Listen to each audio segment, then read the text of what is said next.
रुख करते हैं तांदलियावाला का, जहां बच्चों को स्कूल लेकर जाने वाले तेज रफ्तार चेंगची रिक्शा ड्राइवर्स ने चंद पैसों के लालच में सैकड़ों बच्चों की जिंदगियां दांव पर लगा रखी हैं, जबकि वालिदैन की लापरवाही की बदौलत कम उम्र मोटरसाइकिल चलाने वाले बच्चों की तादाद में भी होशरुबा इजाफा देखने को मिल रहा है।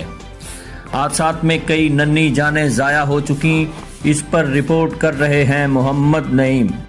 जी बिल्कुल, तलबा जो है वो तालीम हासिल करने के लिए सरकारी और प्राइवेट स्कूलों में मुख्तलिफ ज़राए के ज़रिए आते हैं, जिनमें अक्सरियत जो तलबा की है वो रिक्शों में सफ़र करती है, जिनमें ज़्यादातर रिक्शे लोडर होते हैं, जिनमें तलबा जो हैं वो बैठे हुए नज़र आते हैं और रिक्शा के साथ साथ एक छोटी सी सीट होती है और दूसरी जानिब टूल बॉक्स बना होता है। ये जो रिक्शा ड्राइवर हजरात हैं चंद पैसों के लालच में आकर कम सिन उम्र के बच्चों को इस छोटी सी सीट और टूल बॉक्स के ऊपर बिठा लेते हैं, जो कि इंतहाई ख़तरनाक है। अभी चंद दिन कबल एक हादसा पेश आया जिसमें एक कम सिन उम्र का बच्चा जो है वो रिक्शा से गिरकर जान बहक हो गया और दूसरी जानब कम सिन उम्र के बच्चे जो हैं मोटरसाइकिल चलाते हुए नज़र आ रहे हैं, जो कि एक गैर कानूनी अमल है जो बच्चों की ज़िंदगी के साथ साथ दूसरों की ज़िंदगी को भी ख़तरा है। तो हुकूमत को चाहिए कि ऐसे रिक्शा ड्राइवरों और कम सिन उम्र बच्चों जो मोटरसाइकिल चलाते हैं उनके खिलाफ कानूनी कार्रवाई अमल में लाई जाए, ताकि सबकी ज़िंदगी जो है वो महफूज हो सके।